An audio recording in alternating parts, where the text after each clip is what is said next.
All right, well, welcome to another episode of Life Isn't Over. My name is Jeff Pickett, your host, as always.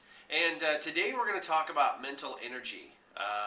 This is a near and dear subject to me because when I was running before, probably about 10 years ago, I thought I was pretty good on the mental side. I had to compensate for the lack of the physical side.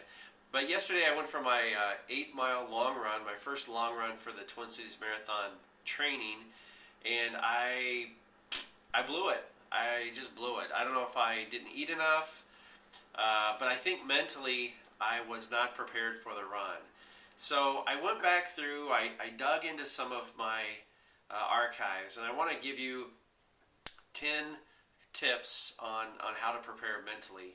And this is as much for me as is for you. So hopefully you'll get something out of this like I think I will the next time I get out there. Okay, the first thing you need to do is visualize. And this is a great training tool. Close your eyes, picture your surroundings, picture the weather, picture everything around you. And then when you start running, you get in there a couple of miles, your breath is perhaps a little shorter. Visualize the hills that you're going up and down. Just visualize everything and just kind of sit there and close your eyes and think about how you're going to compensate for anything, and it just helps you kind of prepare. So that's the first thing, visualize. Number 2 is anticipate your surroundings. So again, kind of like when you are visualizing, but when you anticipate what might happen, it really helps you prepare. So if there's going to be pain involved in the run, or weather, or if you're in a race and you hear the crowd, anticipate that. Anticipate people in front of you maybe getting in your way. And rather than getting anxious about it, how are you going to compensate for that? So anticipate your surroundings. Number 3 is anticipate your pain and then learn to embrace it. Lots of times we come across obstacles and they annoy us. But with pain in running, sometimes it's inevitable. So embrace it. Just accept it. And let it become your friend. And we'll talk about that a little bit more in some upcoming blog posts, I'm sure. I've got my cue cards down here. Number 4, break the run down into manageable pieces. The longer the run, the more manageable pieces you need. But even if you're going for a 3-mile run, look at the next stop sign or the next telephone pole or that piece of trash down there. Break it up into pieces so that you've got many goals to get to the end. And I think that's another great way to kind of get some mental energy and just focus on the small pieces in front of you. Number 5, monitor your body for efficient movement. One of the things that I learned from a friend after looking at some of the video that I had done on a run recently is that my arms were all over the place. And you want to constantly monitor your body. Are you tense in the shoulders? Are your hands up when they should be down? Always take a look at how efficient your movements are, because too much of that energy wasted is really going to kill you towards the end. All right, number 6, find a mantra that really drives you. Lots of people have favorite songs, but if you can get a phrase in your head, it doesn't matter what it is.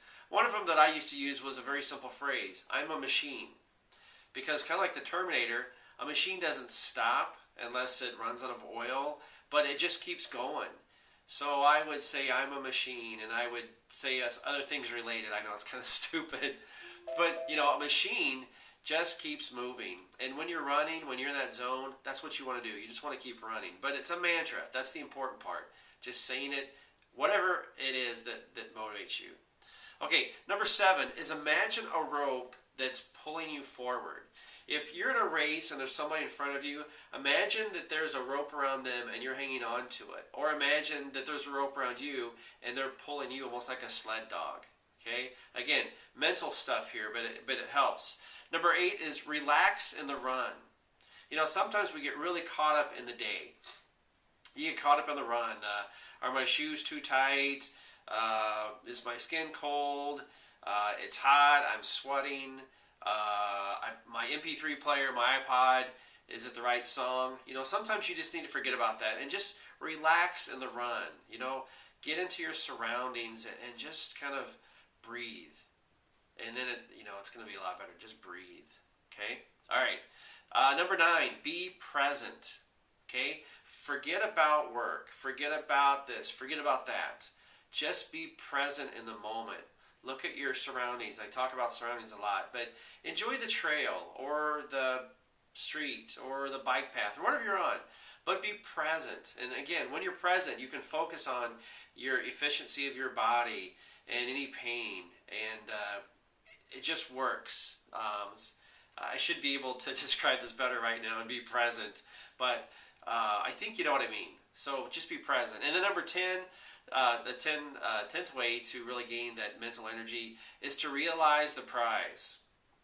And again, when you're training or you're doing this or doing that, what is the prize? Are you trying to lose weight? Are you trying to run a 5K or a 10K or a marathon? And how are you going to feel when that is accomplished? So in your mind, anticipate and realize that prize. When you get to the end of the run, how much better are you going to feel because nobody else on your block or at work was running that distance. But just realize that in your mind. So visualize, anticipate, break the runs down, monitor, repeat mantras, ropes. All of this is really good stuff, and I'll put this on in the blog as well, so that you can either print this off or perhaps you've got some ideas of your own, and I want to hear those. So make sure that you tell me these. And then I'm wearing my new In Training shirt that I got from the Twin Cities Marathon, which has got a great little mental thing for it as well. My will burns stronger. It's hard to read this upside down. My will burns stronger than my legs will. So maybe that's my mantra. When I start really getting tired out, hey, my desire to finish is going to burn stronger than my legs will. So hopefully that will help you and help me when I get out there. And we'll see you out on the trails.